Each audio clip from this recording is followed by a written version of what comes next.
Monsieur Modero, audio Obonti Bongo Yoka, il est donc aux arrêts depuis 2 jours déjà. Azali Nangamboya, Azalaki Nangamboya de Mia, tant que tu as information. Mais dans le moment où tu as Koloba, Azali Nangambo Yandolo, selon quelques sources, au Bazali Kota Isabiso, Batindi Ndeko, Modero Timba na Nandolo. Voilà. Bolandi Bilonyon so audio wana. Je ne suis pas en place. Pourquoi on a lobby ma parce que l'information est bonne. Et ça m'a cambo biso to lobaki. Dès qu'on a biso pero loire à lobaki yango. Le coup na on rappelle on a recommenté vite. Sikoyo, l'homme qui a plus de pression, c'est le président. Il était le chouchou de la communauté internationale. L'audio Milon Wabit, Kamala Nadiso. Justice belge, j'ai lancé un mandat contre pour Nademia, Général Christi, Namamba Chéni, balancer les lignes. Kasi kama mes amis, et ça politique, elle te dit, elle est en accord. Oh non, il n'y a pas de prise de papier au 500 chez nous. Quand on a les gars, on a comme si un ministre, famille avec son ministre, c'est non recommandé. Et puis à promettre les gars, on dit reste calme. C'est un président. Comme si un ministre, famille avec son ministre. Kasi kama mes amis, et ça politique, elle te dit, elle est en accord. Oh non, il n'y a pas de prise de papier au 500 chez nous. Quand on a les gars, on a comme si un ministre, famille avec son ministre, c'est non recommandé. Et puis à promettre les gars, on dit reste calme. C'est un président.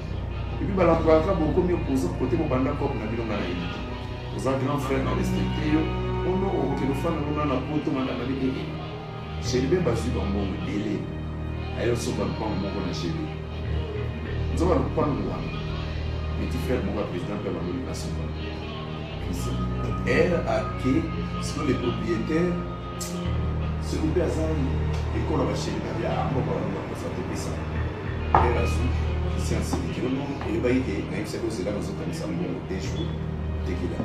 Christian appelle son frère Jacques pour comment chef à sécurité intérieure. On lui dit le gouvernement c'est comme une aventure. Ça ne va pas chez lui à où il faut se faire soigner problème à cœur. Et les autres pour aller à l'événement d'extruire une manière. D'ailleurs, on est interpellé. Les personnes ont un malin qui est venu à Kandé, on va s'arrêter à Kandé, là c'est Kaboul, respiration. Mais c'est l'année, et il n'y a pas de liste à l'île. Mais nous devons aller à mon équipe, il va poser les madame, à Saragi Nantes, et à Tindé, le président sud-africain. Il y a qui m'a dit, Bandamo, à cause de sa malade, et qu'il a. Elle va salir les mises et les prises aliments, à Tindé. Donc, elle va remonter. Donc, ils ont un niveau. Si vous m'avez dit, tout va belge. Il y a général Christian de la belge. Christian de Ségué de la belge. Jacques de Ségué de la belge. Parce que le président s'est rendu compte que la vérité ramène vers sa famille propre. Il y a un moment où il va tenir la cesse de la aussi. Oh, il s'est mis. Tant que tu as dit que ça m'a dit que la justice malade était. Et ça peut-être likambo. Oyo esalemi mitu ebele ezali na kati esengeli ekweya tozali balongi tozali balongi na kati ya dossier Chérubin Okende il y a de gens oyo bazalaki mal vu, insultés même. J'ai même de fans oyo balandaka ma mission TV oyo na part na bango aloba non mama bibi na makambo nyonso natali ba analyse ya ba journaliste nandimelaka bango te mais nandimeli bango nayebisaki ndeko na vous allez regretter un jour bandeko ta ba chair de poule ndenge evandanga na maboko ministre d'État ministre ya tourisme atelemi alobi na biso ti azoloba ayebaki te kakozala na biso. Est-ce que la personne enregistrée, qui proche et ensemble, prochainement? Parce qu'il est c'est que quelqu'un n'a pas de signal sur le désormais. Maintenant, on dit que vous avez de presse. Compte rendu au bas de ça. À qui profite l'assassinat Et si autant on bosse les crimes, ou les crimes d'État. Makila ya ndindi ekoki koleka. Mais ya moto yo azali na makila makasi le roi Chéribin kaka le même jour. À qui profite l'agitation de la part de lui de Grèce? À qui profite l'agitation? Et c'est à la fin d'un bamindele balobaka. C'est la fin qui justifie le moyen. Et ya Chéribin okene, ils ont besoin de kelanga azala makila makasi. Dossier ya Chéribin et kokai kozonga na kati ya propre famille na yemoko. Donc maman Marthe est informée de cette non, c'est pas possible. Maman Marthe est informée. Maman Denise est informée. Toute la famille Tshisekedi sont informés. Est informée. Donc tous les Tshisekedi sont informés de cette tuerie. Vous avez un niveau pouvoir à Makila. Pouvoir à Makila. Félix Tshisekedi ne connaît pas Chéribin aucun acquis, le qu'on a moins de 2 ans. Même moins de 2 ans, ceux qui ont congolais, à moto, à moto.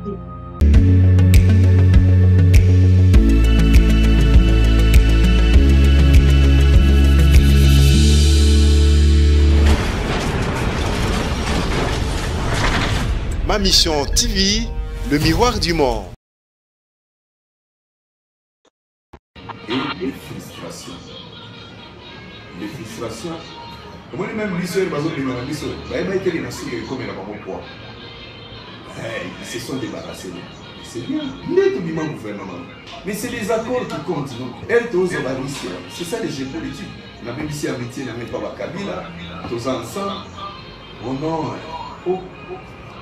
Mais bato bayibi bayebani maintenant tofandi nayebi te soka bandai se rendre compte que na suka tokoni que fichier za otoma ya baluba etondi donc toke élection biloko wana yango bampeyo nous avons civilisé l'élection Peter Kazadi nous avons financé Nicolas Kazadi banque centrale bozana kata nous avons kata makambo ya justice ministre ya justice à cour constitutionnelle constitution du président, puis c'est une garantie pour ça. Vous voyez, Nicolas, on a la maman Mabé, Bataïlo, tout ça, vous avez comment le dit, je t'avais dit, vous allez là. Si l'homme qui a plus de pression. Bonsoir. Boti. L'honorable Modéron Timba, ancien ministre du Tourisme, aux arrêts. Ponanini Tokosolola Yango. Depuis 2 jours, il est détenu à la DEMIAP enregistré. À son insu, Modéron Timba donne des détails graves sur la mort.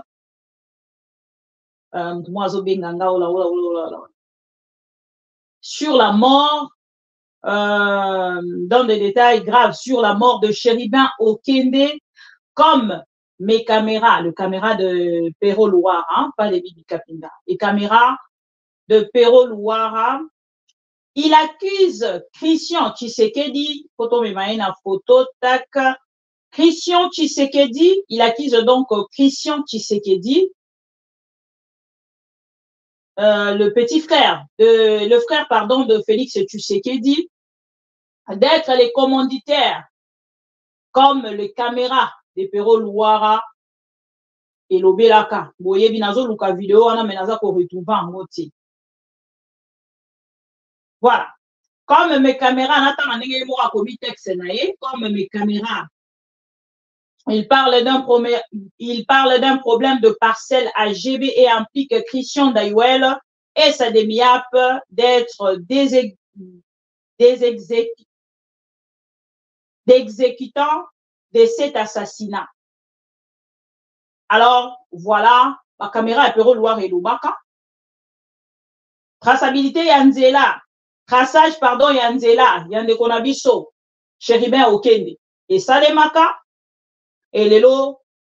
ministre d'État, ancien ministre, honorable député et la législature OEP, député national, Modéron Timba, vient donc de confirmer cette information au Batalisa Kibiso Lobby qui est là qui fake news. Entre-temps, bomoni nakati ya ba image na biso ya mokolo alelo tochepe elonge ya monsieur Kamuleta. Selon quelques sources, monsieur Kamuleta a été invité na ngambo ya ANR na CNS bautaki ko attendre ye pona boyebi makambo kuna ekoyinda et bato ebele bazali ko accuser monsieur Kamuleta de corrompu et na ngambo na ye esengeli pe à répondre bango na bango bakomi oswana. Chers amis téléspectateurs de Am TV, to like vidéo et to zongi lelo pour que to solo là encore une fois na rappeler na bandeko nyonso balandaka biso à travers ma mission TV le miroir du monde qui émission alelo eza émission monene po exclusivité autozui ya ndeko Pero Loire a publié les biso na page na ye et pesi biso lisusu makasi ya kosala mosala o tosalaka. Rappelez-vous qu'à travers cette émission j'ai diffusé un témoignage d'un monsieur qui comme témoin au killer, il y a enlèvement Fabien Poussonika, désolé. Il y a un déco Chéribin Okende, boyeli ba insulte. Non, Chéribin Okende est un chef coutumier. Makila nyonso bazoka yango pamba. Et ma révélation, ils ont dit, ma mokolo, tozo et la siko, de Chéribin Okende, il faut qu'on aille bima. Non, c'est une grande émission. Mandé koto like vidéo, s'il vous plaît. Partagez. L'air est grave. Partagez, s'il vous plaît. Vous partagez vidéo. Donc, vous avez un témoignage. Oh, puis, au final, à qui profite? Et zongi, les sources, que vous solo la yango, tout partagez, s'il vous plaît. Pour que nous ayons kimia, que les gens pour partager vidéo. Les amis, très important. Il y a encore une dame, je ne peux pas l'oublier, en dehors de Pero Loire, parce que ce nom de Pero Loire n'a parti à Kotanga Siko les commanditaires. Christian Tshisekedi. Cette dame-là a été menacée en Belgique. Qui savent vraiment comment elle a été dans une ingrate. Quand il y a dossier Chéribin Okende, il y a des gens au Bazala qui mal vu, insultés même. J'ai même de fans. Oh, balandara, ma mission TV. Oh, na part na bango. Alors, non, maman bibi, na makambo, nyonso, na tali ba analyse, ya ba dialéloliste, nandimi la bango te, mais nandimi bango. Na yisa ki ndekona, vous allez regretter un jour. Je sais que il y a des Congolais, oh, on en a pour la bango déjà. Bayoki audio wana. Et je sais qu'il y a aussi des Congolais, oh non, bayoki. Est-ce que le son c'est bon? S'il vous plaît, le son c'est bon? Fabrice Mazimilien, depuis Plateau Yabateke, merci beaucoup pour votre présence Nangambo à Facebook. Merci beaucoup. Alain Esanga, bonsoir. Pro Congo Nyonso Bisika Boza, s'il vous plaît, Bokota, s'il vous plaît. Na finga mingi na sujet, na vaka sensible. Partagez, vous partagez. Merci Alice. Merci Nabandeko Nyonso. Bokota. Le programme Yamatanga ya Chéribin Okende, Teuti Bongo Kobima. Non, cet homme n'est pas n'importe qui. N'était pas n'importe qui. Parce qu'il est déjà mort. Chéribin Zala qui n'importe qui te bandeko. Au moins, makila mususu eza makila ya kosimati. Makila nyonso eza makila kosimate. Bandeko nanga na oka ba chair de poule, les autres salanga partout. Cette dame en Belgique, on l'appelle Madame Sandra. Soki na bungite, kombo na yango wana. Et puis, na bato nyonso tango mosu baza na numéro na ye parce que nga naza na ngote. Botindela ye message, mama bibi akolinga yamba yo. Parce que makambo yo ekosokola pays. Autaki kofunda mananga wa Belgique. par maman Denise Niakeru na Jacques Tshisekedi. Bon, partagez vidéo, s'il vous plaît. Bon, partagez, bon, likez, bon, partagez, bon, likez. Bon, partagez les bâtons nyonso. Oh, na nous balandite. Nazo, c'est là, comme au moins 600 personnes ou 800 personnes pour que nachi la bino audio, boyoka. Ba révélation, oh, et bimi, en nekona biso, bakandi bokolo alelo. Na kombo ya Modéron Timba. Modéron Timba, puis ministre. Il y a tourisme, na pouvoir, il y a Félix et Tshisekedi. Na moment où Zali Kozela, Koloba, Modéron Timba est aux arrêts. Il y a cela 2 jours selon le caméra de Perro Louara. 2 jours déjà na Demia. Même endroit. Donc, on a la justice, il y a Félix et Tshisekedi. Et na kati il y a audio naye, où on va enregistrer à son insu. Et ça na ba phase belé to kolobela na kati. Ba élection o esalemi. Tango to ebisa kibino. Makambo pona ebi ke bato ebele moto ko exploiter ango. Selon moto selon ndenge ya lingia memilango. Mais nga ko zo ba phase nyonso eza na kati. Et je sais que dans cette histoire bako zwande kona biso oyo bako accuser kaka babambi bakole na nanga. Oui, je sais. Parce que les lorsqu'ils qui montent en solo dans la carte de la République démocratique du Congo est commis infraction grave. Et commis infraction grave. Là, on peut la vérifier. Micro, c'est bon. Et dans le moment où on a dit qu'on a biso Modéron Timba, on a Moutouya Congo. Bah, ok, qu'on a non, Modéron Timba a triqué chef de l'État. Nakati ya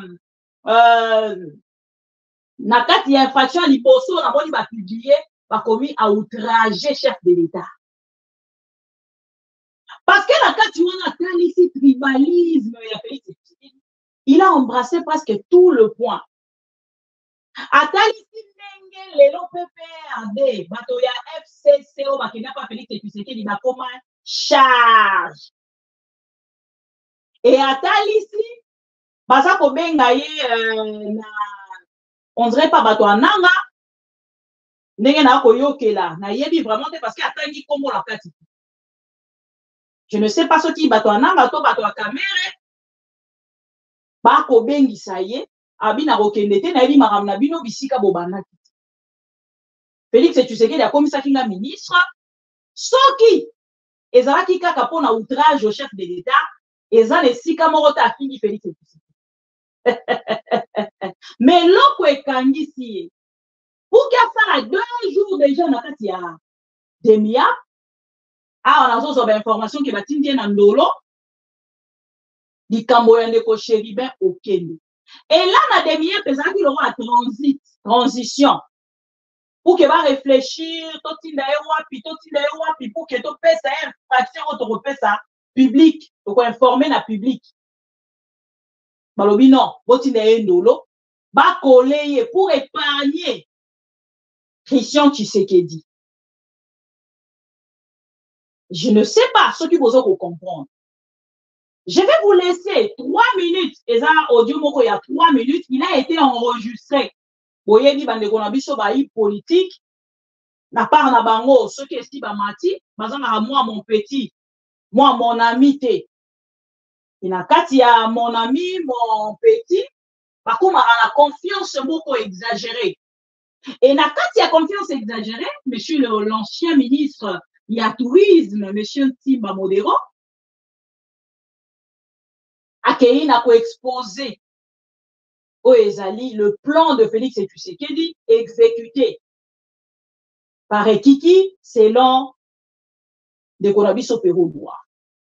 Je vous laisse quand même suivre. Nekolanga tika makamunyo sozo sala sozo za pro Congo. Landa audio oyo parce que makamande ko Chéribin okende programme na ye utaki kobima 2 jours passés matanga ezalaki mokolo ya lobi na parti ya Moïse Katumbi et awa tokoloba matanga na ye eza lelo ya famille et le 20 lobi bakokende kokunda ndeko Chéribert okende kaka mokolo okor na ye esengeli ekende kobima ntango programme ese ebimi nde barévélation mosusu ya grave eye. Pourquoi nalobi ya grave? Parce que ces messieurs étaient dans le même gouvernement que Chéribert okende. Voilà pourquoi je dis grave. Parce que nous, de notre côté, information, laissez-moi vous dire qu'on était traités de tout. Pourquoi? Parce que selon Bango Toza, Tolingaka pouvoir, il y a Félix Tshisekedi. Nous traitons très mal le pouvoir de Félix Tshisekedi.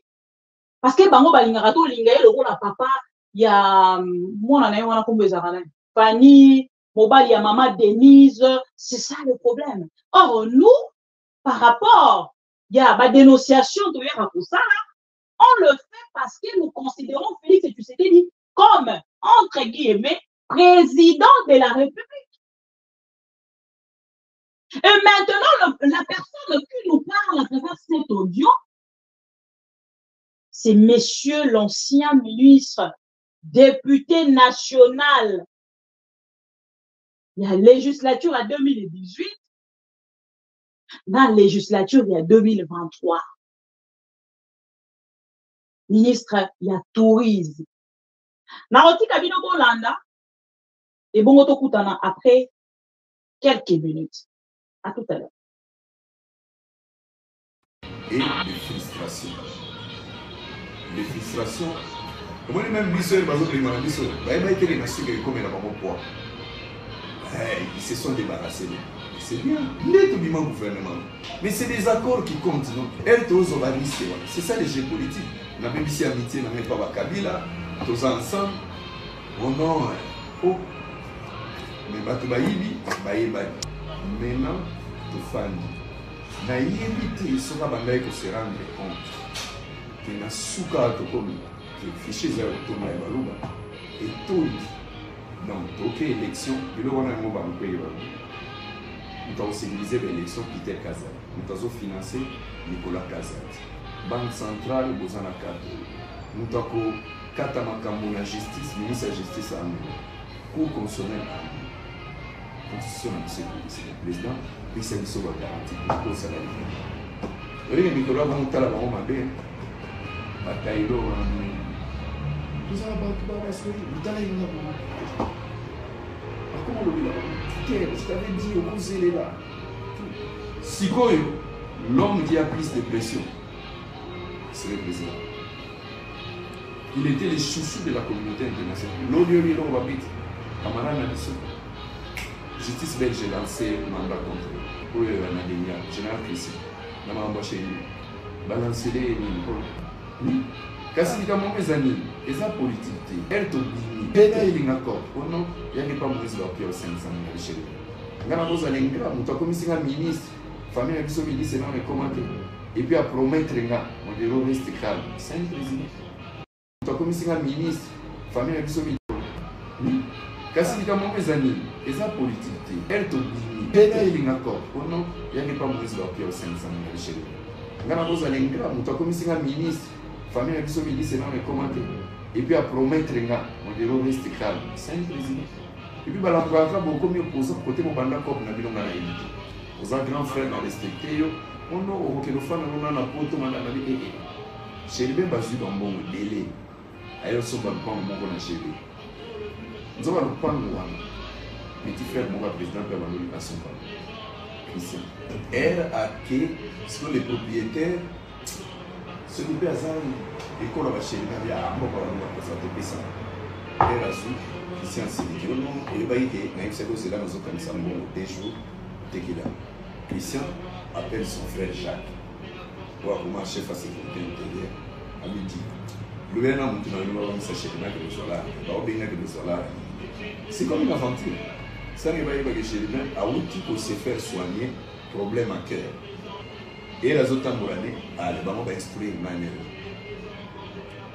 D'ailleurs, on est interpellé. On n'est pas seulement un niveau malin. que nous avons gagné la Kaboul, respiration.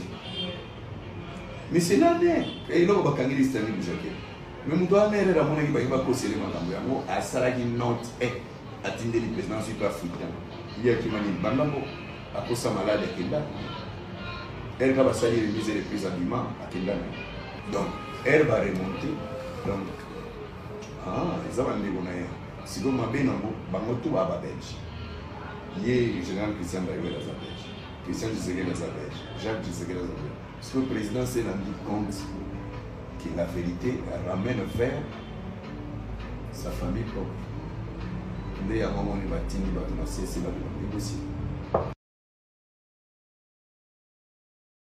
Ils ont dit que si vous m'avez dit que vous avez Belge. Il y a le général Christian Daïwe dans la Belge. Christian Tshisekedi dans la Belge. Jacques Tshisekedi dans la Belge. Parce que le président s'est rendu compte que la vérité ramène vers sa famille propre. Il y a un moment où il va tenir, il va cesser la négocier.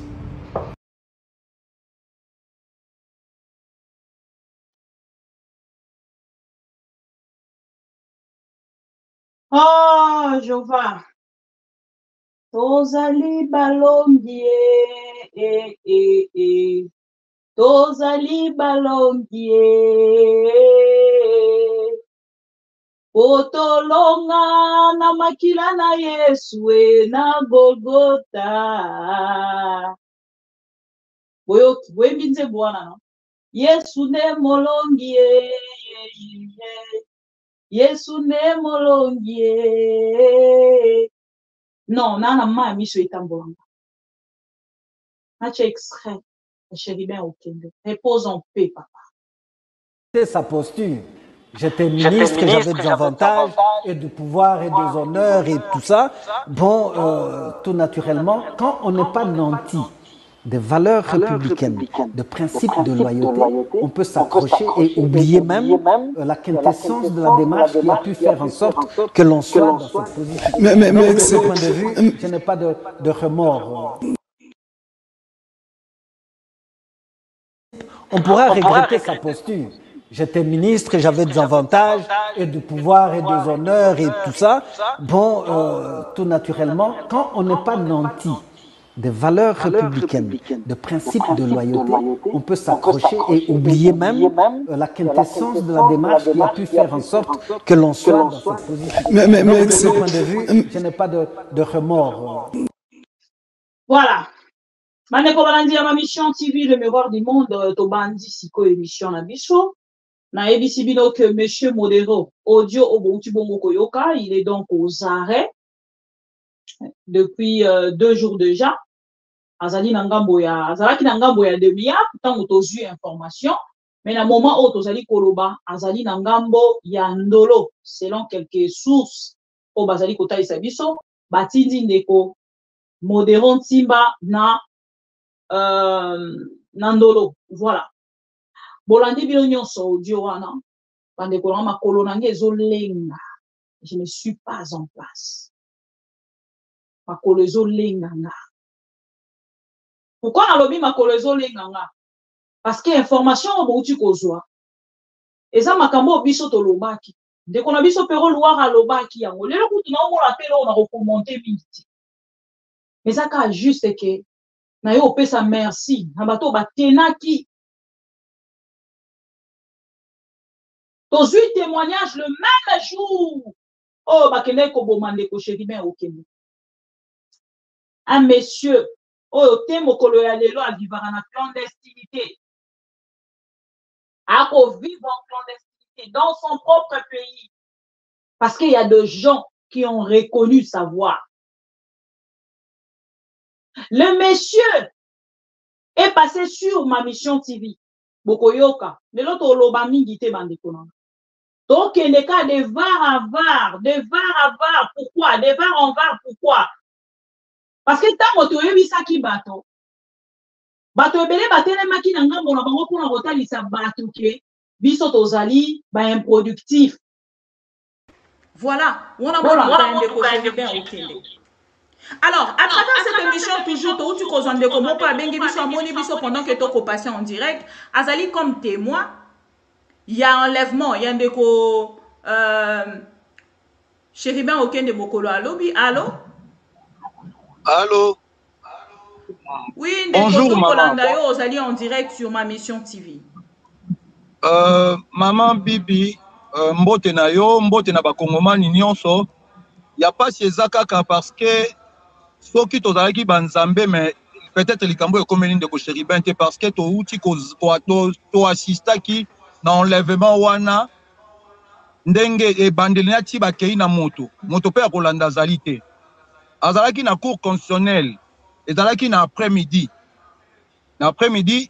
aye na motuka na ye atelemisi yango na mopandi akoti na parking ya cour constitutionnelle bauti kobongisa sika aye atelemisi na mopandi wana bashege kutu nde bato basokola bano basokolaka mituka pour ne pas dire bashege baye kolanda ye kosenga mo eloko ndenge ezalaka kaka azalaki na rapproché na ye rapproché ya kiti apesi bana na eloko biso teme toza kotala nga nautaki nazalaki na ministère ya budget et na secrétariat général ya budget napusani wana na ye napesi kulutu na ngai Chéribin Mbote tosololi na ye tosisi kosolola mwa moke toseki mpe mwa moke pendant mwa quelques minutes na longwe wana na ye kovanda na Villa Royale na ngonga moke na yoki bato nazalaki na Villa Royale na bimi toye wana tozomona nde bato baka kolongola ye baye wana boye il y avait 6 personnes en tenue civile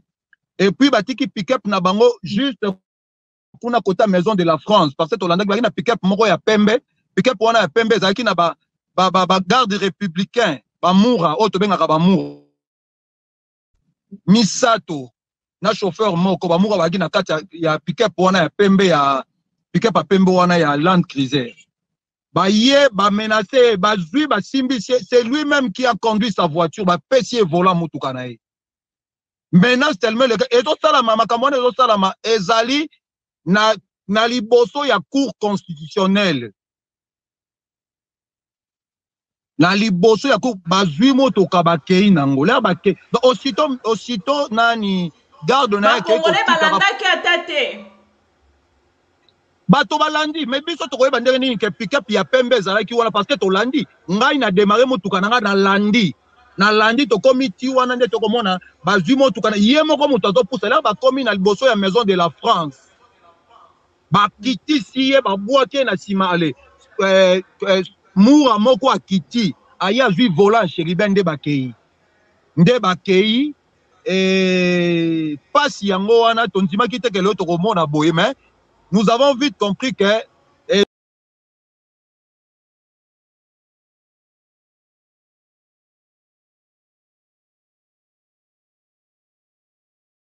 Kutumba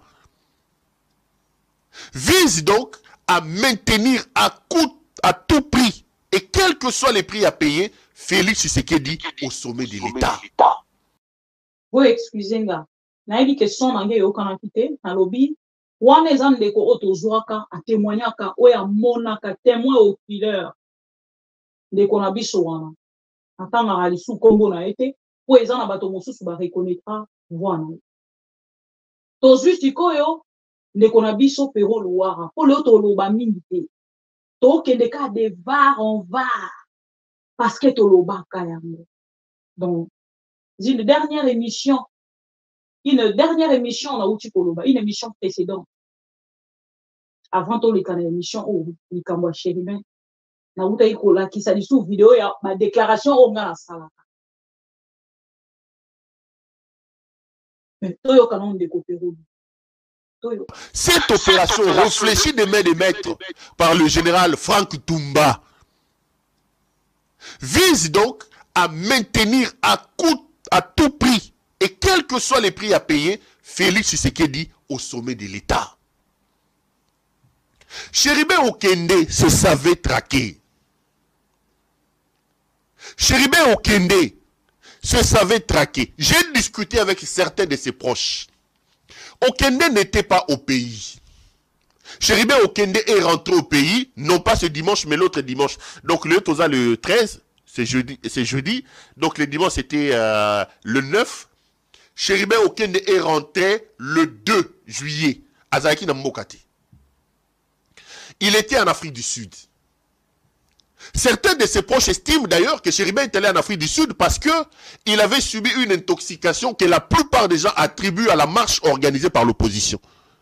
On dit que le régime cherchait déjà même à l'éliminer physiquement à cette époque-là en utilisant la méthode que eux ils appellent dans leur service une mort lente. Babetcho moi bon, babetcho moi tonga, na manifestation na yo ye marche, webite mutachubio, njoka transmettre bon comme ça au Koufa de manière lente. Chéribin était malade, il est parti en Afrique du Sud pour se faire soigner. Mais bien avant de partir en Afrique du Sud, les informations à ma possession, mes caméras renseignent que Chéribin Okende se sentait en insécurité et en a parlé à plusieurs personnes. Il accusait la maison militaire de M. Félix Antoine Tshisekedi de le traquer. Et pour preuve, Okende qui a vécu beaucoup de temps dans sa vie au quartier Upen, avait fui sa maison du quartier Upen pour louer une maison à Montfleury. Les gens croient que Chéribin Okende a fait dans Upen, que Chéribin Okende a fait dans Upen, mais se sentant en insécurité, il avait clandestinement quitté sa résidence d'Upen pour habiter ici à Montfleury. Ce qui boyoki matanga, on va vous dire que matanga Chéribin Okende dans la Upen, alors que jusqu'à sa mort, Chéribin Okende n'habitait plus Upen. Upen était la résidence officielle et lui, se sentant en insécurité, avait quitté sa maison pour habiter à Montfleury. Donc, Ngeleka et ses hommes commençaient déjà à les traquer dès lors. Et je vous donne une autre information. Quand il est rentré d'Afrique du Sud, pourquoi il est rentré d'Afrique du Sud? Il est rentré d'Afrique du Sud parce que sa fille se mariait ce samedi. Les journalistes, peut-être que j'ai vu que sa fille s'est mariée avec un garçon journaliste que je connais très bien, un jeune homme que j'ai formé, avec qui j'ai des bons rapports. J'ai vu dans les réseaux sociaux. Chéribin Okende est rentré au pays le dimanche là pour participer le samedi d'après au mariage de sa fille. Sa fille était en train de se marier. Et vous allez voir sur les réseaux sociaux que le samedi, il a accompagné sa fille à l'église, il a accompagné sa fille à la mairie, et il était toute la soirée au mariage de ses filles. Donc, il a même quitté la salle, selon mes informations, après 4 h du matin, parce qu'il était tellement heureux d'avoir sa fille se marier. Mais lorsqu'il est arrivé dimanche, d'Afrique du Sud, pour participer au mariage de sa fille, ceux qui l'ont rencontré, je ne cite pas les noms des gens ici pour le mettre en insécurité, Chéribin a sorti une phrase révélatrice de sa situation. Une phrase qui, pour moi, résume un peu tout.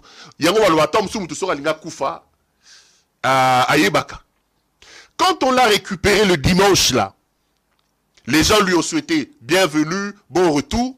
À toutes les personnes qui lui disaient ah vieux, bon retour, il leur disait ah vous croyez que je suis la bienvenue? Est-ce que vous pensez que je suis la bienvenue dans ce pays? Vous pensez que je suis la bienvenue? Chéribin se savait déjà en insécurité. Et il avait prévu, après le mariage de sa fille, d'aller habiter à Lubumbashi parce qu'il était en insécurité.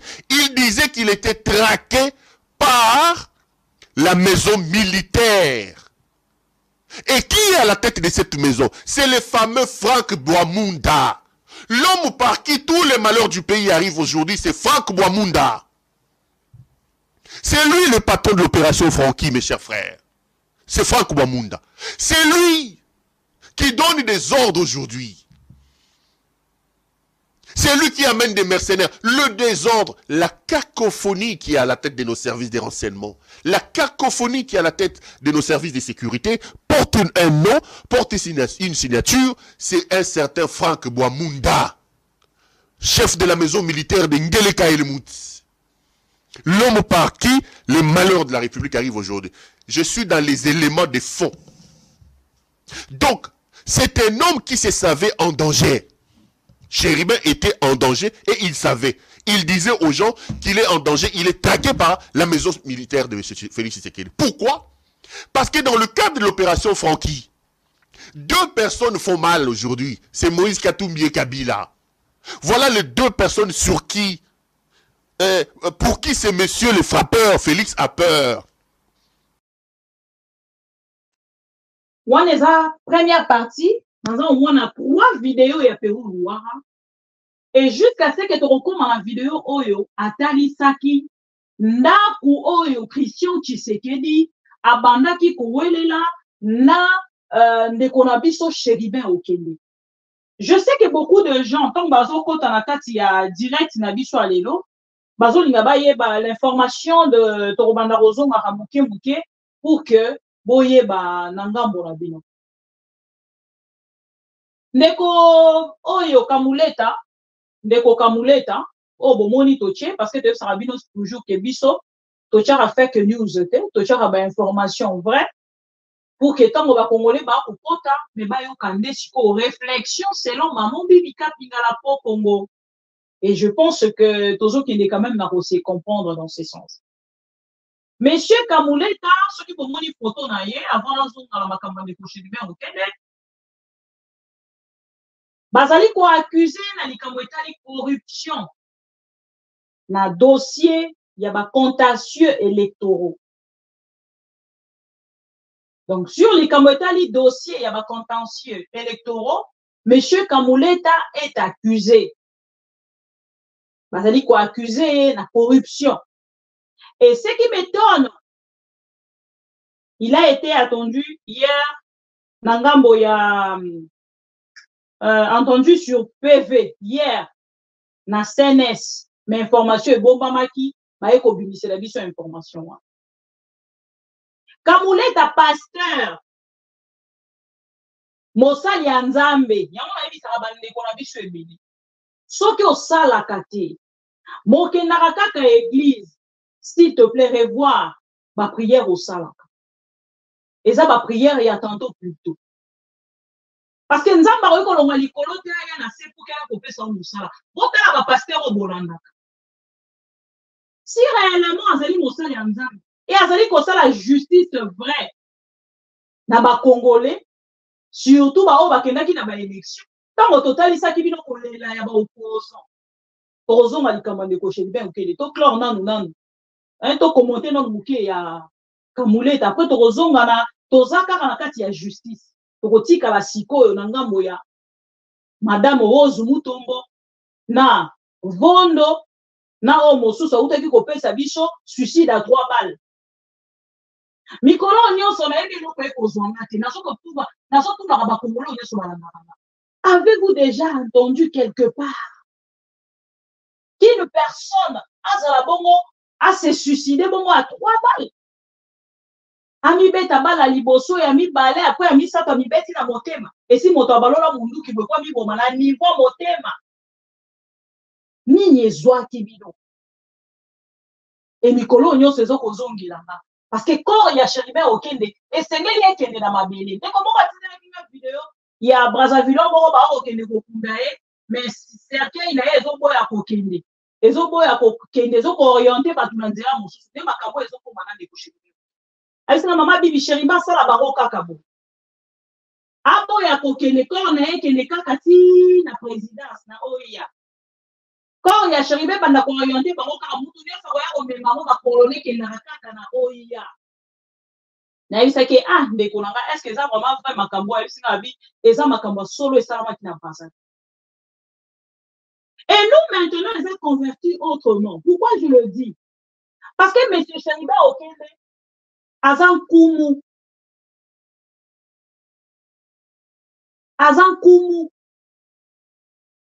et oyo esalemi tango tokotalisa na tuke eza likambo ya justice malade te. Eza penza te likambo oyo esalemi mitu ebele ezali na kati esengeli ekweya. Bandeko na nga ute kotuna lobi question aux journalistes congolais. Comment pouvez-vous croire de votre côté que votre confrère Stanis Boudjakira en prison? Qui peut m'expliquer cette qui peut m'expliquer en fait cette réflexion pour arriver à bien comprendre cette situation? Stanis Boudjakira, congolais de père et de mère.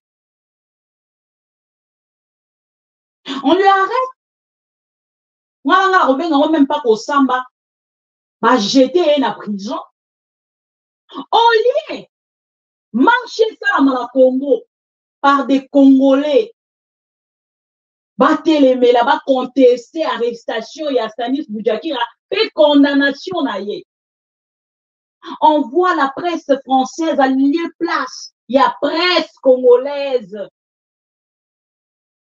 La presse congolaise est de leur côté. Comme ils soutiennent, beaucoup soutiennent Félix Tshisekedi, ils attendent que Félix puisse acquitter, gracier en fait leurs confrères.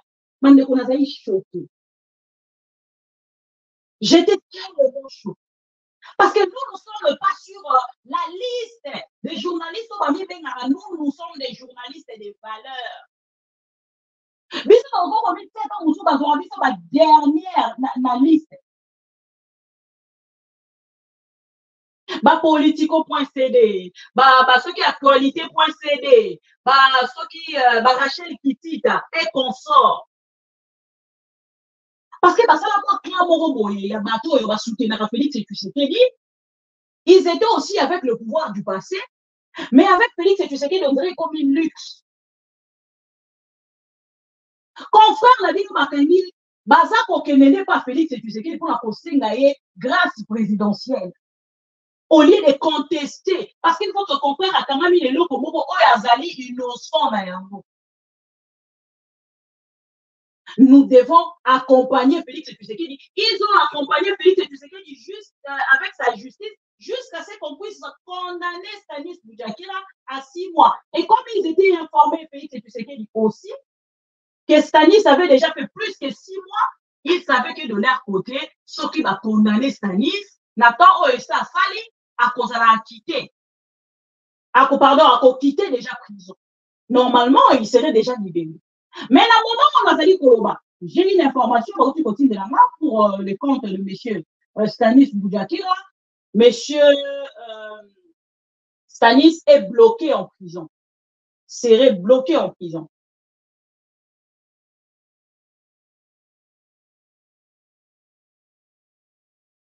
Boyoki, le ministère public a fait appel sur le dossier.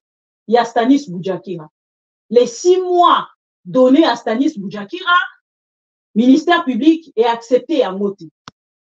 Et dans le moment où Tozali Koloba, Stanis Boudiakira est encore bloqué en prison. Dossier naye baluki. Et là, ndenge nekonabiso oyo.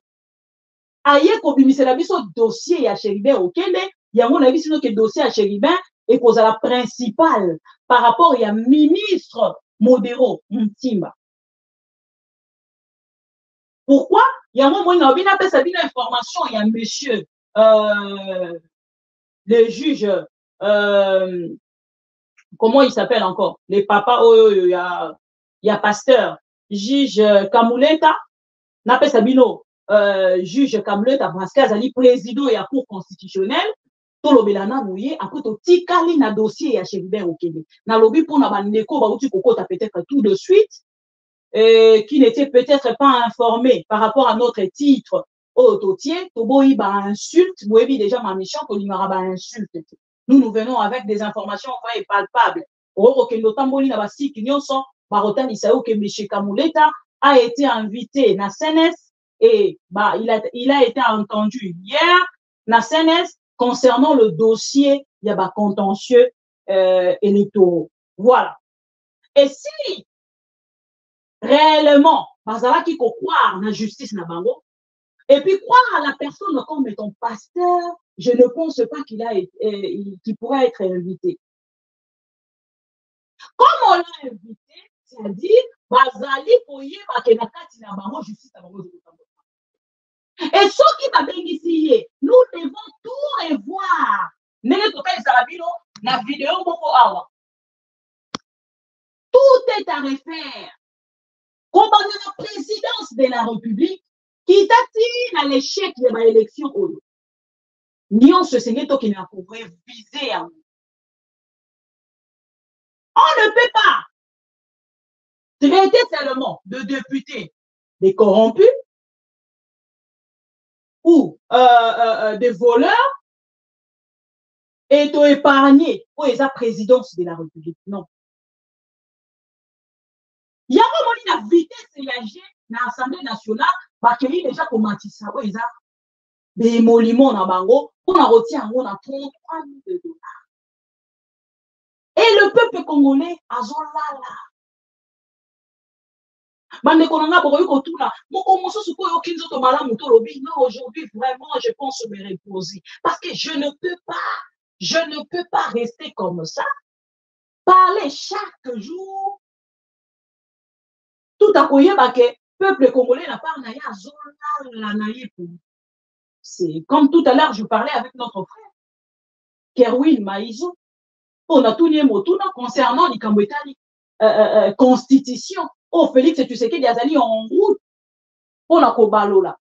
Alors, le peuple congolais a porté les mains. Ce qui va changer la constitution. Mais la tournée de Colombie, c'est que oui. Comment le peuple congolais a les mains quand ce qui va changer la constitution? Ce peuple-là, pour qui qu'on s'est levé maintenant,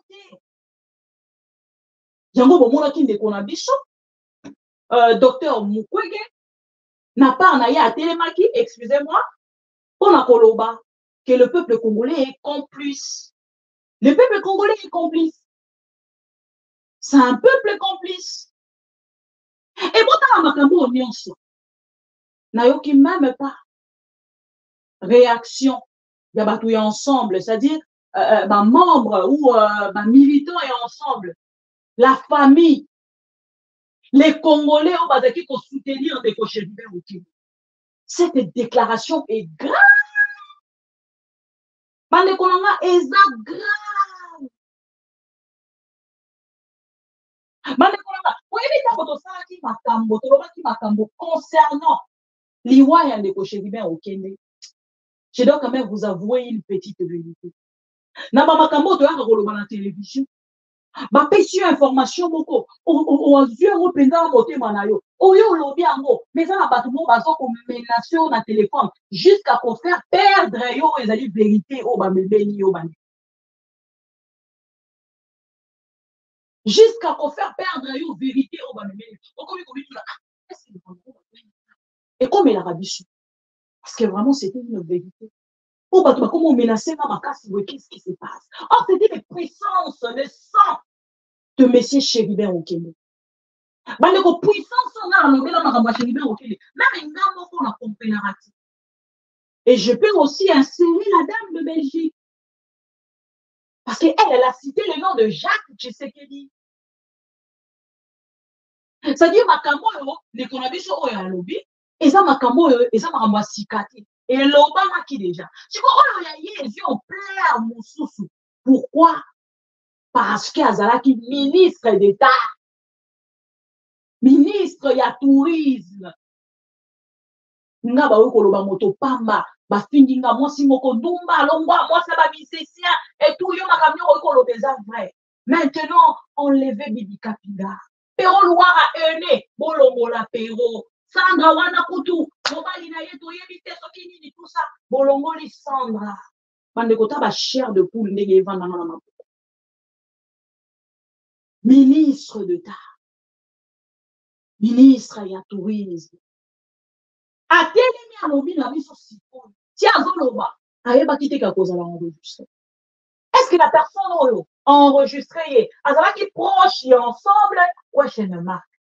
Parce qu'il ne peut se que Kende nango na basan signon sont pour la désorienter. Maintenant, vous voyez, on dit que comme il le pèse. Compte rendu au bas où tu as coupé ça. Même les dialogistes na fond na bango. Bazalaki convaincu. Quelqu'un s'est suicidé à 3 balles. Bande kolanga makila nyo seza makila rozo. Otanga na yo ba classe. Monsieur le juge atanga ba classe. Papa nanga pousanité. Maman nanga pousanité. Oui, parce que y a un monde balati sarabi son moto. Ah, le juge de la Cour constitutionnelle. Le juge, il y a Nani Boye. Le juge principal, ceux qui a parqué, ceux qui procureur général, il a parqué, ceux qui a fait le ballon, puis non, c'est des bons comme et si qu'autant mon bossali crime, oyo eza crime d'état. Makila ya ndindi ekoki koleka. Mais ya moto oyo azali na makila makasi lokola Chérubin, kaka le même jour. Le monsieur qui a témoigné chez moi, audio etambola partout. Sans kutu na yeba makambo Jacques Tshisekedi. Monsieur Perron Louara aye na ba révélation. Monsieur Peter Tchani, boyebi lo lengeni, même les journalistes. Andeko nanga, les journalistes, réveillez-vous, réveillez-vous. On a été salis à cause de la mort de Chérubin Okende. Aujourd'hui, une petite vérité est s'est révélée. S'il vous plaît, réveillez-vous. Je sais qu'il y a d'autres. Oh, déjà, basé sur la tractation, la banque pour la cocota. Na moni même. Bon, excusez-moi. Ne connaissons pas Patrick Lokala. Na moni lo lengo komi kokumisa. Augustin Kabouya. Je suis très déçu. Na okai ko imaginer nyonso. Vous êtes un jeune. Vous avez encore de l'avenir. Vous êtes parmi de gens qui avaient pointé du doigt à Manix Yenda quand il a accepté Félix et Tshisekedi. Aujourd'hui, de mon côté, voir Patrick Lokala en train de glorifier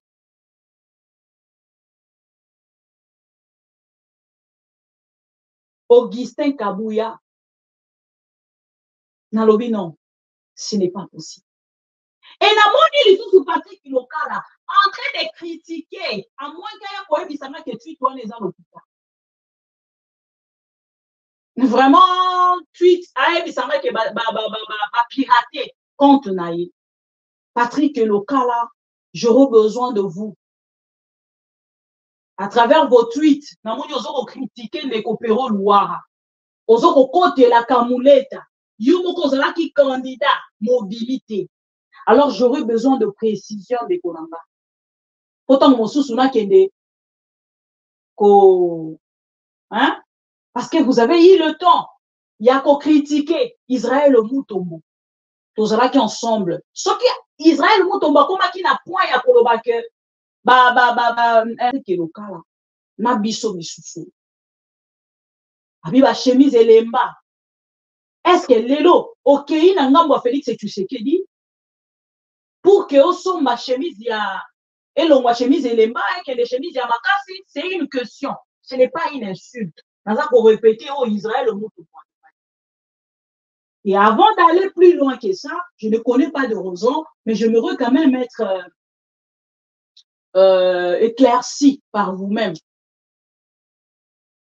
On les a parenthèses.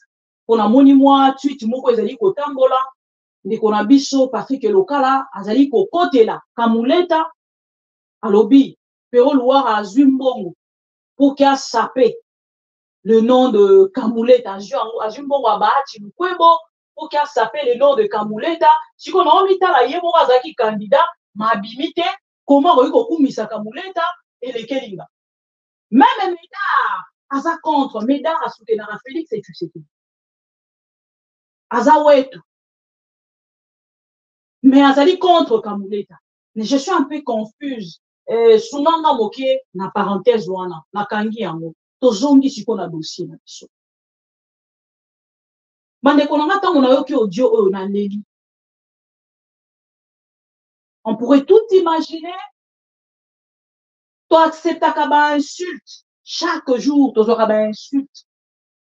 Concernant ma ramoteur à Koloba la télévision. Et des insultes graves.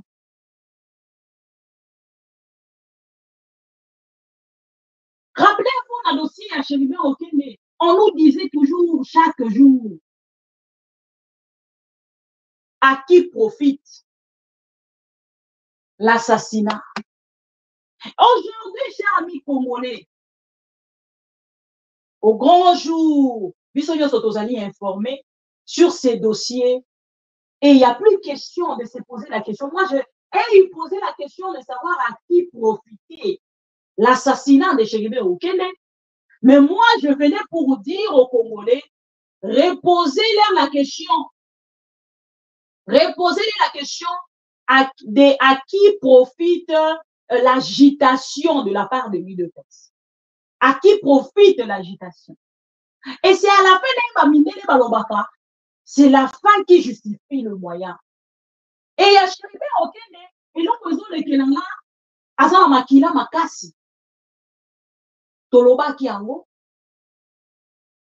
et de notre côté, Toyo Komona, qui est Makambutozaki Koloba, et Zaraki Kiliat. Beaucoup de Congolais, comme moi, Bibi Kapinga, la pauvre femme que je suis, mais qui aime son pays, Naloba qui Makamboya Chéribin Okende, avec le témoin, on m'a traité de tout. Maintenant,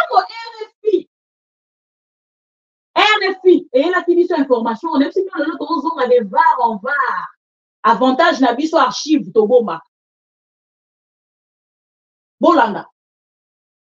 A pu avoir accès à un rapport confidentiel de l'Agence nationale de renseignement. Alors que dit ce rapport à Kinshasa? Pascal Moulegua. 12 juillet, Chéribin Okende était bel et bien sur le parking de la Cour constitutionnelle, aperçu par des enfants des rues qui les vendent et obtiennent en retour quelques billets. L'opposant est en ce moment-là seul dans sa Jeep. C'est alors qu'un pick-up des renseignements militaires avec 6 soldats à bord débarque sur les lieux. 2 soldats entrent dans sa Jeep et les forcent de démarrer. D'après les reçus du département de sécurité intérieure de l'ANR, la Jeep du député va s'arrêter devant la Maison de France. Chéribin Okende y est exfiltré par ses bourreaux qui les conduisent à bord du pick-up directement dans les locaux d'Ikige des renseignements militaires ex-DEMIAP. Les députés seraient ensuite menacés. En retour, ils profèrent des injures et ses bourreaux l'étouffent à l'aide d'un sac en plastique. Il en mourra sur les champs. L'opération avait été coordonnée par un colonel de l'armée, toujours selon l'ANR. Le corps du député a été ramené dans la Jeep garée devant une église pour ensuite être abandonné sur l'avenue Poids-Lourd où l'opposant a été retrouvé le lendemain. Avant de l'abandonner à bord de la Jeep, 2 balles lui ont été logées dans le corps. Pascal Moulegua, Kinshasa, RFI. À la RDC où l'on avance. Bolandi Bilonyonso. Cette version de l'RFI, qui est très joyeuse, Yakoyo Kayamo, parce que déjà ma mission TV à travers le témoin, Aloba Kiango, mais le la biso au Congo, total, il s'est harmonieux sur la lingala. Et ça y a une difficulté en fait, il y a coma, mais international. Bande quoi puis pour reprendre, même témoignage à ma mission. Bazong ici en mot, mais en français. Les gens croyaient même. J'ai des amis. Bibi, la foutu yo bongo. Et ça, bande kolanga siko ministre d'État. Azong lobaye moko. Nakati ya audio wana. Que Azali fidèle na Félix Tshisekedi. Mais le président de la République est déçu de savoir que dossier ya Chéribin et kokai kozonga na kati ya propre famille na yemoko. Donc maman Marthe est informée de cette. Non, c'est pas possible. Maman Marthe est informée. Maman Denise est informée. Toute la famille Tshisekedi sont informés. Est informée.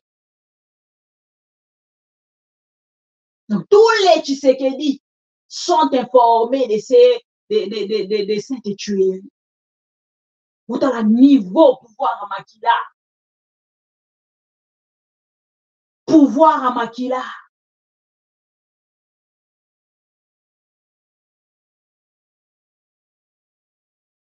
Garde du corps.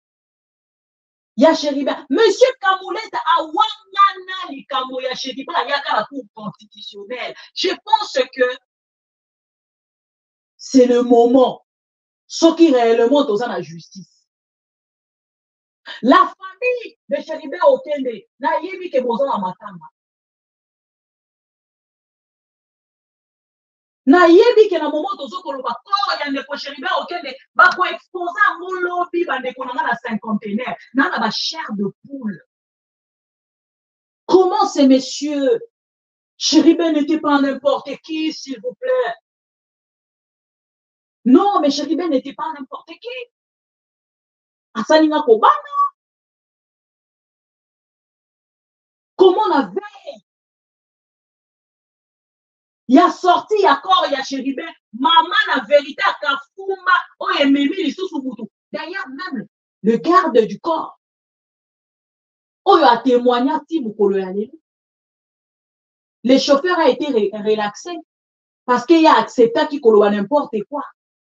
Mais les policiers, qui gardent les chéribin, ok, Banekolanga, Bakena, la concret, Bayokaye, il y a cela 3 mois, il a été auditionné, il y a cela 3 mois. Si mokolo ya lelo basambisa ye Kabila azalaki moto mabe mais avec ton chebeya tozwa procès Félix Tshisekedi ndeko na biso cheribe okendaki lokola mwana 2 ans même mwana 2 ans soki aza congolais amoto to amoto te amoto pas de jugement s'il vous plaît. Et il y a des gens qui viennent pour me dire Yoko kita kaka, okobanda kaka, kokumisa Tshisekedi. Pour quelle raison, Banekolanga? Tshisekedi est bel et bien un Congolais, oui, mais qu'est-ce qu'il a donné aux Congolais? Qu'est-ce que Tshisekedi a donné aux Congolais?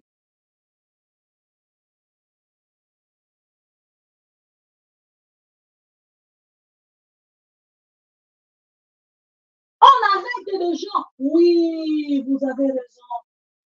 Félix Tshisekedi avait dit. Félix Tshisekedi avait dit. Oui, c'est lui qui a raison. Oh non, au Banoko, c'est la Mosenzambo Kamakambo. Opposition, exacte que Banoko, c'est la moitié de Makambo. Opposition, exacte que Bokwe, Maman Mogo Boye à Mobange, Maman Batou, à ce moment n'est pas si la commerce naïe, vous manipulez à Bandaroloba Makambo, Zanga Mukuna Mako. Quand les oppositions.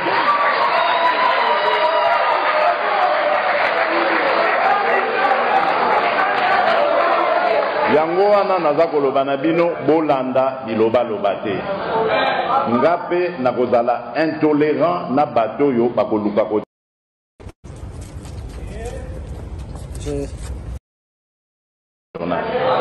nakondima jamais bakoluka kotia en danger unité nationale nakondima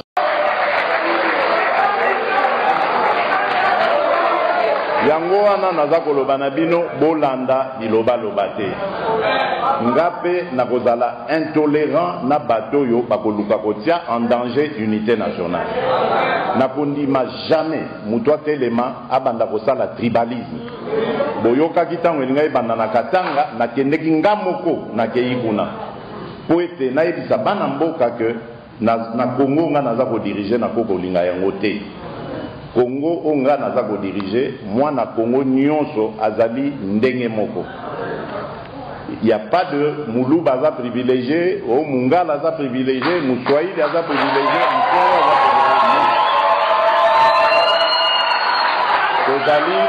Kozali biso banso bana ya tata na mama Kombo Congo. Voilà. Donc côté wana na ko tolérer yango jamais. Soki boloko soki maloko ekotonda na bato ya mbilinga ndenge wana ekotonda ya pas de problème. Olingo la politique yeba ndenge basaka politique. Critiquer régime naza na problème ata moko te. Singa ndenge tozo sala mosala loba ndenge olingi mekokosa te.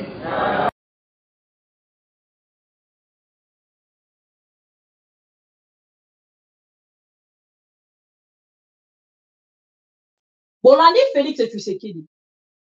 Tant bakangi ndeko na biso oyo. Information à liboso boyebi kaka tâtonnement oyo ezala na kati ya IDPS. Ya liboso babimisino outrage au chef de l'État. Outrage au chef de l'État bakendaki nango na contexte nini na ndeko na biso Modéonti. Je vais vous expliquer. Ndeko Modéonti makati wana atalisi makambo biso totalisaka. Makambo Félix Tshisekedi alobi na kei kaka ko confirmer bino ke makambo zo ko sala malelo eza makambo Félix Tshisekedi alobi asuka ki wana te ayaki même ko pointer du doigt ba abbé ba prêtre catholique pour na kotalisa bango ke na kati ya sac na ye oyo ya baboloko esengeli etonda. Et aujourd'hui, c'est la seule promesse de Félix Tshisekedi. Oh, Jésus, réussite totale. Et personne ne va me dire le contraire. Est-ce qu'il y a une personne qui va vraiment soulever son doigt pour me dire non, maman Bibi Okosi, alors qu'il va boloko ekotonda me bazo kangate. Dès qu'on a ceux qui ont tangi combo, il y a Christian Tshisekedi, makala. Otangi kombo ya mama Denise makala. Otangi kombo Jean-Pierre Bemba makala. Otangi kombo Félix Tshisekedi makala. Otangi kombo moto nyonso azali na entourage na ceinture même kabuya. OK makala. Olala kuna. Fils de Tiens Tshisekedi. Et Félix Tshisekedi, Nathan, Oeleki, Abanaki Koloba, ye na pouvoir na ye bakotikala kokanga journaliste ata mokolo moko te. Na régime na biso, ta unga na kokoma président, bakotikala kokanga journaliste ata mokolo moko te. Vidéo.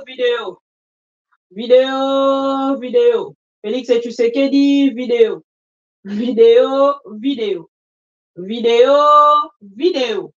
Poyoka. Là, je dis, nous sommes dans cet arrangement avec... Ah non, c'est pas ça, s'il vous plaît, ce n'est pas ça, s'il vous plaît, ce n'est pas ça. Vidéo, on a le besoin de Félix Tshisekedi a koye bisabiso. Que ye na tango na ye, tango ye akokoma na pouvoir. Bakotika la kokanga journaliste moko te. Mais lelo ceux qui bobi botangela nga ba journaliste combien si bakanga mi depuis Félix Tshisekedi aza na pouvoir. Pe ye moto azali koboya ba libérer bango. Ye moto azali koboya, ye moko moto azali koboya ba libérer bango. Bon accorder nga juste 30 secondes nga ngara soki na lobeli vidéo. Donc ne bon on a ko retrouver yango. Et lelo bomoni même bateau bayaki. Na pesi bino exemple moi so ya Belgique. Denise alobaki na bisoni. Pouvoir na biso baluba. Tout ça pour na ko flatter Félix Tshisekedi. OK ne kozala na côté na ye. Kozwaka moi quelque chose et achaka na poche. Ce qui est ensuite apesi famille na ye et tout ça et tout comme ça ne bato bakomi ko vivre. Koumi ça pour kolia. Et nous autres, dans le djalélolisme, on a raté. C'est-à-dire qu'on liate. Nous ne sommes pas dans le djalélolisme. C'est-à-dire qu'on liate. Pour na Félix Tshisekedi dit les ali koumi ça pour kolia. So koumi si to koliate. Et le quoi abiso misusu to a na djalélolisme toko se retrouver ka jamais na pouvoir à Félix Tshisekedi. Parce qu'on a signé un contrat avec les Congolais. On a vidéo, oh là là, Félix Tshisekedi, papa, viens ici, on a besoin de toi. Je suis un militant de la liberté de la presse. C'est très important. On ne peut plus voir dans ce pays, quand bien même il y aurait fauté, des hommes ou des femmes de la presse emprisonnés.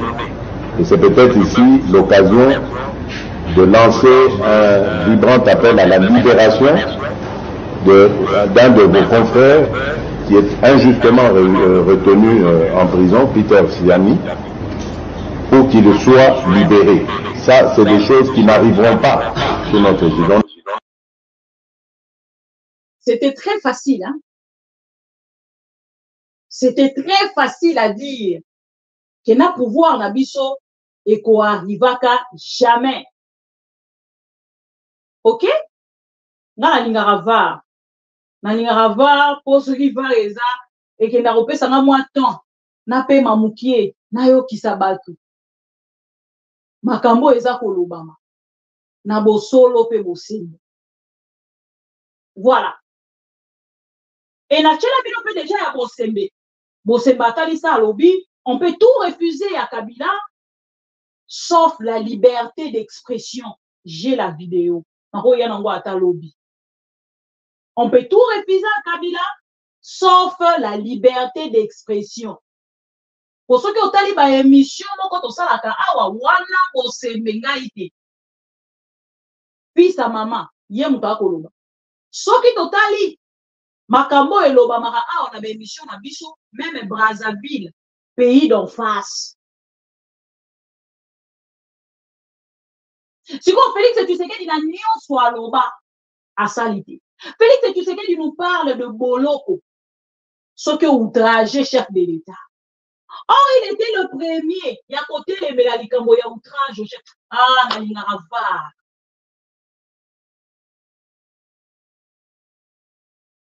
Nako rappeler programme. Il y a des konabiso Chéribin Okende. Nabaki sabavar mususu. Après, na okende ko kite bino pona lelo. Nana esengo na motema na ngana ma misu esangani. Paix à ton âme. Chéribin Okende. Chéribin Okende. T'entends légitime. C'est vous? Je suis tout aise.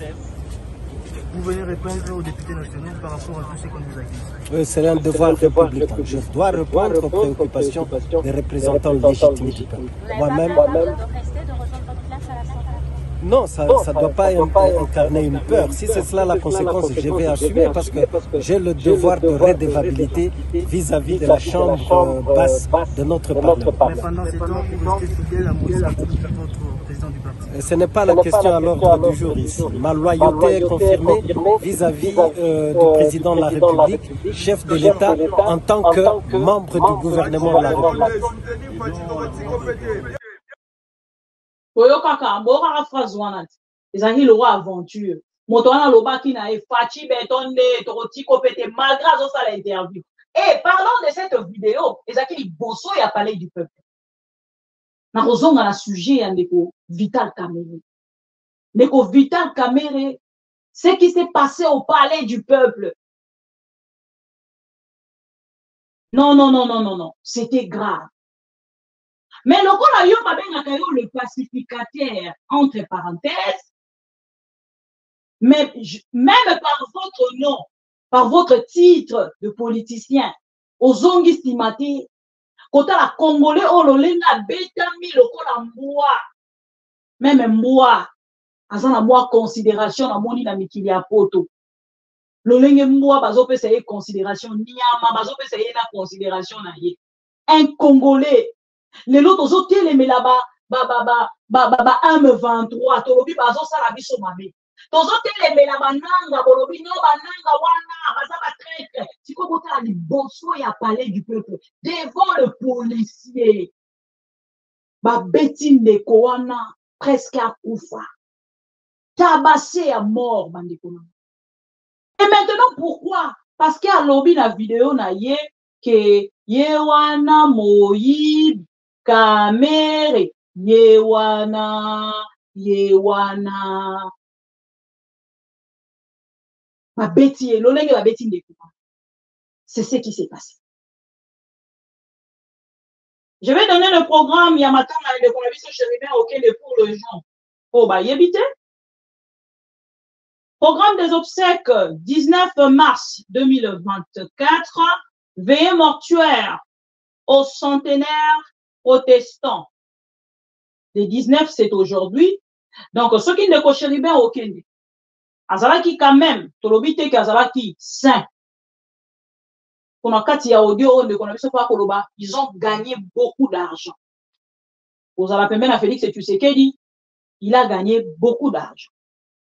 Beaucoup d'argent, on a gagné en voie normale, on a question mark. Mais ce docteur qui est quand on poussé à Koufi. Na évité loin où ils allaient raconter ni yo que son moto à Koufi, pour protéger tout le babolam. Il y a un appel à Ibisi Binora qui est à Koufi. 19 mars 2024, veillée mortuaire au centenaire protestant, donc Mokolo Alelo, le 19, on a bandeko nyonso. Na motema na bango bazaki na une place ya considération pour Nandeko Chéribin Okende. Vous pouvez se rendre Mokolo Alelo 19 mars 2024 na centenaire protestant. nde esika veye mortuaire ezali. Mercredi mokolo ya lobi 7h levé du corps. Mercredi 20 mars 7h levé du corps à la morgue du cinquantenaire. 7h30 à 10h30 exposition de la dépouille à la morgue du cinquantenaire. 11h messe à la cathédrale Notre-Dame du Congo. Et 12h30 inhumation au cimetière du Nécropole 1. 15h juste bain de consolation au centenaire protestant. Je pense que vos programme oya rozana besoin nango lisusu asengi biso carrément aucun statut ya numéro ya ma mission TV le miroir du monde pour que ozwa bongo programme ata ya ko screener pona ozwa bongo programme ya matanga ya ndeko na biso Chérubin Okende.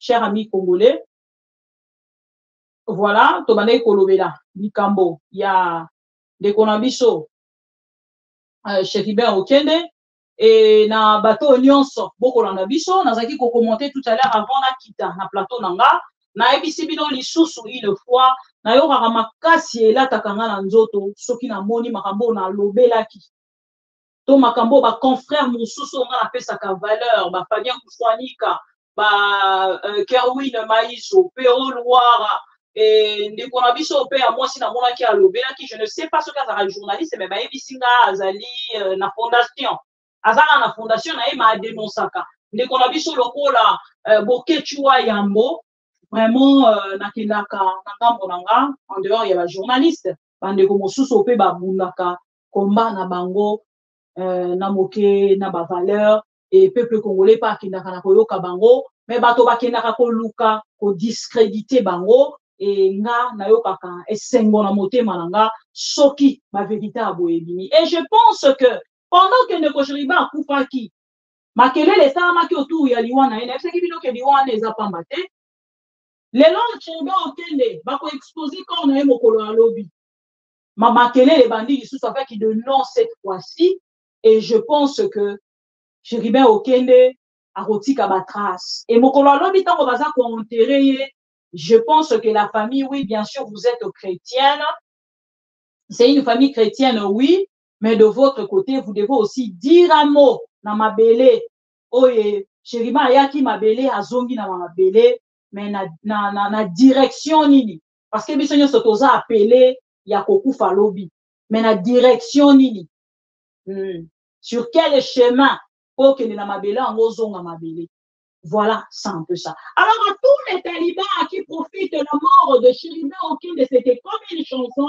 Monsieur Babin a créé les soi-disant avocats qui pensaient en fait nuire aux journalistes pour un intérêt du côté, il y a députation. Dans le moment où on a dit Koloba, Baïbisa qui va s'occuper à Trébichaki. Naïbi, comme on a dit, sous-souté Motoango. À ça, ce qui est avocat. Babengaka ye avocat kombo na ye na yebi lisusu te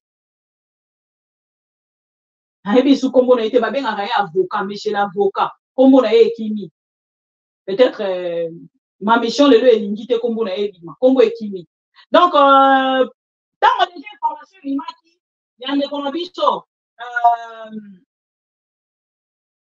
na biso oyo avant akende ndolo balobi ono outragé na chef de l'État même madame Sandra wana balobaka outrage na chef de l'État, outragé au chef de l'État, outragé na maman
Oui, vous avez raison.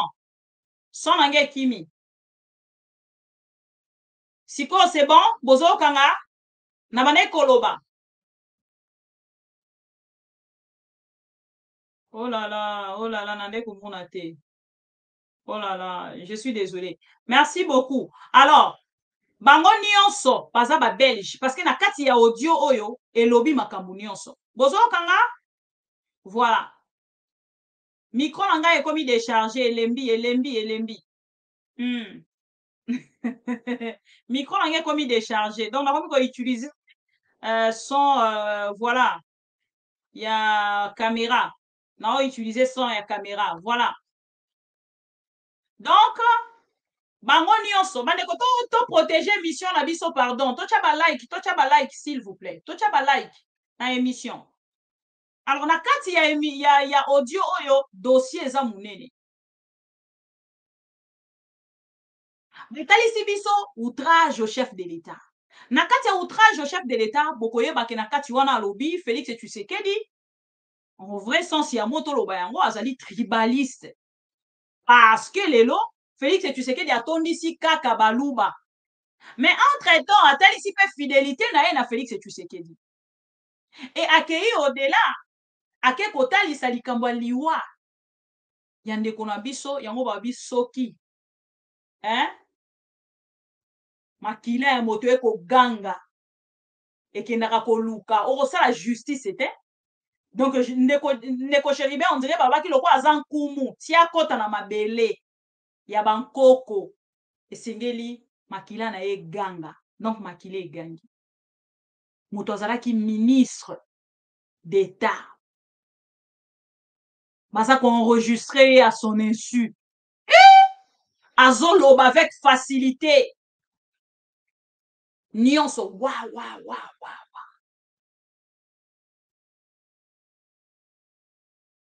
Atangi Christian Tshisekedi. Peut-être misusu boro ça la confusion na Jacques Tshisekedi, Christian Tshisekedi ye. O azalaka na tâche moko na lisu. Yende babengaka Christian Tshisekedi. Et Jacques Tshisekedi nde oyo akei kokota na Sénat. Yende akei na Sénat. A postulé na Sénat. Aza candidat na Sénat. A candidat sénateur. Donc voilà, moi, 1 minute car pour que votre la bilongi, il y a ba commanditaire, selon de ko, modéron timba, tango biso tolobaki lobi, bazwaki biso pamba, lelo modéron timba pesi biso vérité, ba congolais balandi, et je pense que c'est une grave révélation, surtout que outi na monoko, il y a ministre. Siko, poto conclure, naza ko conclure na vidéo, tango bolobaka na biso likambo ya outrage au chef de l'État, nayebisaka toujours na bato nyonso balandaka biso, bokota na G ya IDPS. Félix Tshisekedi outragé plus que ça. Aujourd'hui, Félix Tshisekedi nous dit okoki kokende koloba mabe te na chef de l'État, okoki kokende critiquer chef de l'État te, okoki Félix Tshisekedi ne faisait pas seulement la politique, il y a politicien, la politique est politique, mais il insultait la famille de Kabila. Et aujourd'hui, Félix Tshisekedi alingi bato basuka na politique, bakota na vie privée na été. Mais lui, il faisait plus que ça. Bolanda. 20 ans. Ndeko nyonso tango bo kritikaka, boke chua yambo nani bato nyonso bo dénonçaka. O eza vidéo esengeli remontaka bino ezaka remontada pona bino. Là où ba koyebisa bino ke bino bo sakana lo mso koloba te, kaka ko critiquer. Bolandaka vidéo o mingi. Eko sunga bino. So basengi bino ngo botindeli bango ango. Eza vidéo moko ya 8 minutes ou 6 minutes soki na bosani. Boyoka Félix Tshisekedi, président de la République oyo lelo alingi moto aloba na kombo na ete. Ah ouais, nzoke swaka boye. Félix Tshisekedi a boma ndeko Chéribin Okende avec son frère. Vérité bimi, ça ne vient pas de moi. Toland. Taki na Congo, bamibengaki conglomérat ya ba aventurier, ba opportuniste ba voleur bango moko. Mais tozalaki distrait tosali 20 ans yango yo tozaka na ba aventurier ba miyibi ba opportuniste. Ba bomeli biso plus de 6 millions de Congolais. Lelo mboka ekomi na pasi makasi. Tokomi victime ya famille ya Joseph Kabila. Bakaboli ba secteur nyonso ya activité ya mboko yo. Bolandaki masolo o ya passeport.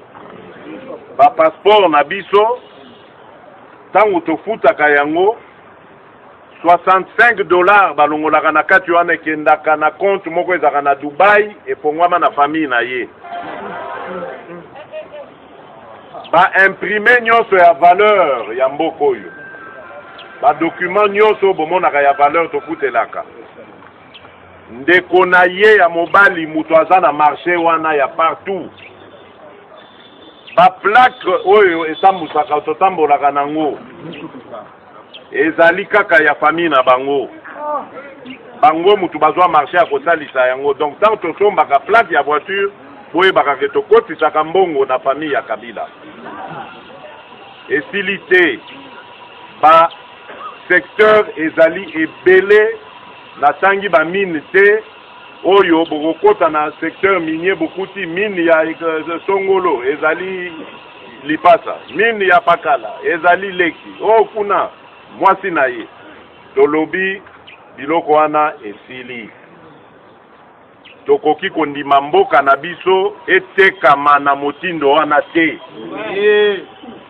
O tozali kosala ezali rebellion te, tozali kozongisa makambo na nzela na yango.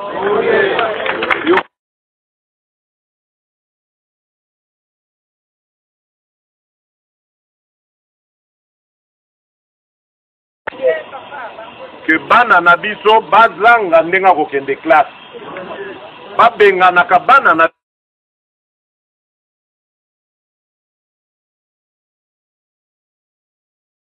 o ezali na richesse.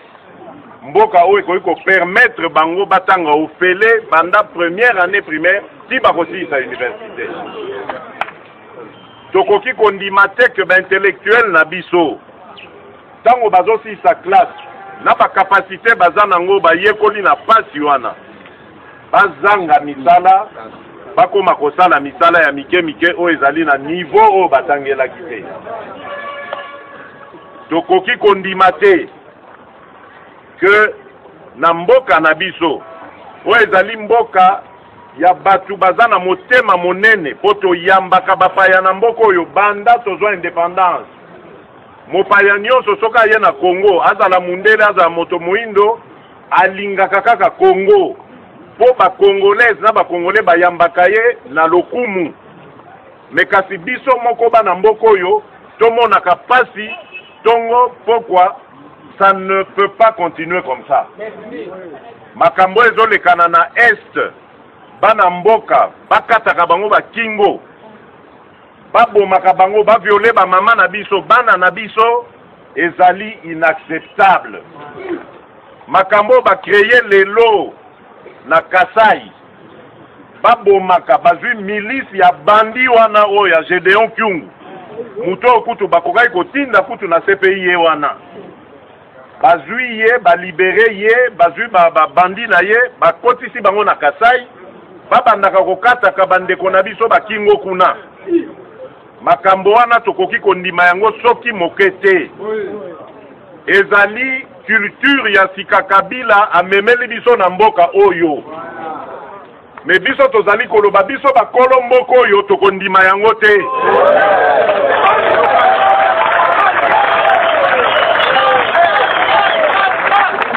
Papa na biso o atiki biso lelo Etienne Tshisekedi alakisa biso kobunda. Tobunda sa mandoki kaka na détermination na biso. Kaka na solidarité na biso parce que wana pe photo za nango toyeba koza solidaire to simba na biso nyonso. Donc abona te bokabona zakat na biso te songi za la te. Avec ça na leader na biso toza na ye secrétaire général na biso na bandeko na biso nyonso ya rassemblement tosangani na bango. Avec ça naza sûr que toko longa monguna.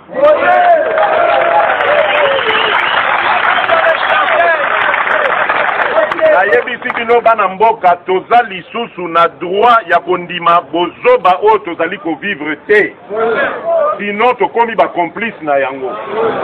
Bana na biso bakopardonaka biso jamais soki bayebi ke tondimaka kovivre na boumbu ya boye. Yango nasengi bino bana mboka tobengana ebele le 17 mai. Wana ekozala avertissement ya liboso ya kolakisa bango nanu ke tolingi mboka na biso ezala na kimia, tolingi mobulu te. Etape ya liboso yango wana. Etape ya mibale na kanisi boyoki mokonzi ye moko alobi tango ngonga ekokoka tomoni ke Joseph Kabila yoki message na biso ya sensibilisation te, ya mobilisation te, tokozwa mokano ya kobengana ye na mboka oyo.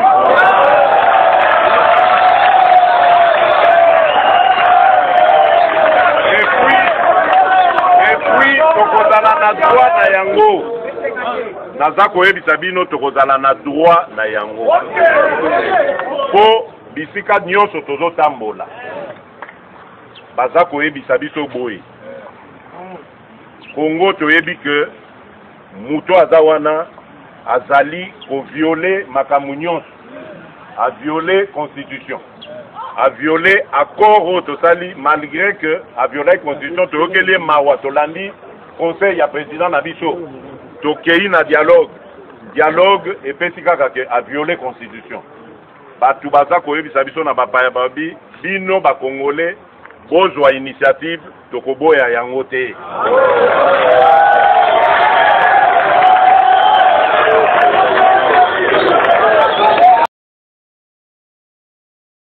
Bino ba Congolais bozwa initiative tokoboya yango te. Initiative yango ezalaka nini?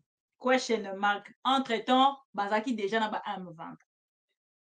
Bakangaka Félix Tshisekedi jamais. Il était libre comme de l'air. Boyoki alobeli likambo a plaque. Bandeko bolandaka information, ndeko Serge Matondo, bandeko Alain Esanga, soki botuni likambo a plaque lelo. Bazo somba yango na $1 ou $2, mutu moko edenga, puye kimi na Chine, soki na Japon, site internet uti ko bimisa ba Congolais basali ba recherche na internet pour na ba plaque de matriculation ya Congo. Bazo somba yango na Chine $1. Mais lokola baza na COP na batu wana, les Congolais sont dans l'obligation ya kopesa société wana soki $100, République démocratique du Congo ezozwa soki $30 eloko moko abo. Matali saka biso sur ma plaque. Félix Tshisekedi arrivé au pouvoir, alongoli nini na likambo ba plaque. Go pass ezalaka ya famille Kabila. Félix Tshisekedi aloba na biso na kati ya même vidéo nano esilité. Go pass ba plaque ba passeport ndeko nanga nini akotelema tombola musapa yebisanga azokosomba passeport na combien. Nga na ute kosala passeport pour na nga pour na mwana nanga.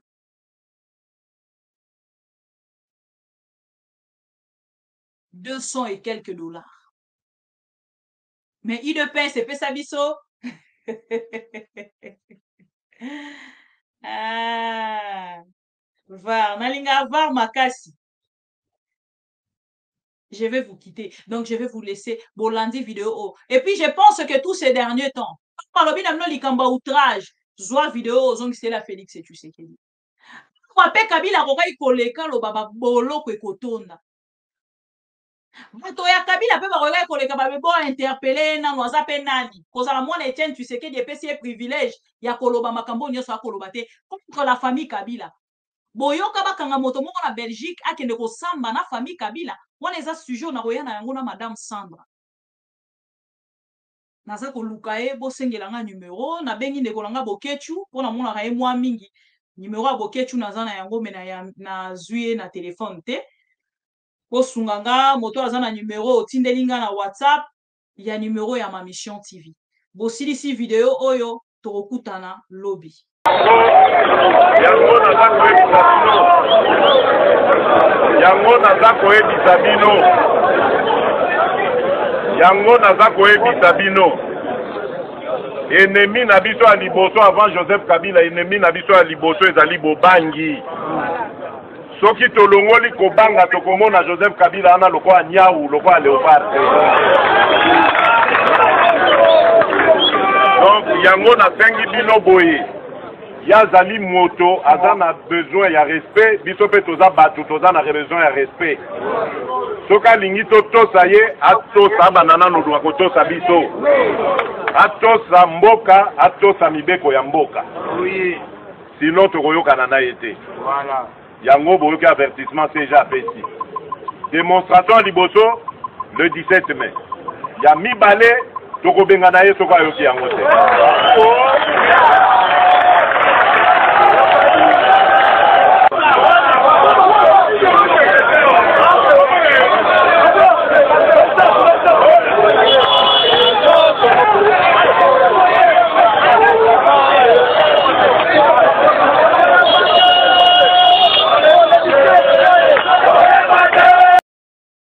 Pour beaucoup d'entre nous, c'est difficile à accepter, mais je le dis avec sincérité, je rends hommage au président Joseph Kabila, président de la République.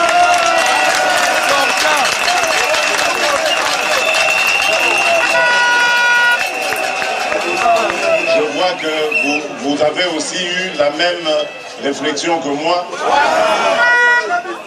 Aujourd'hui, nous ne devons plus le considérer comme un adversaire, mais plutôt comme un partenaire de l'alternance démocratique dans notre pays.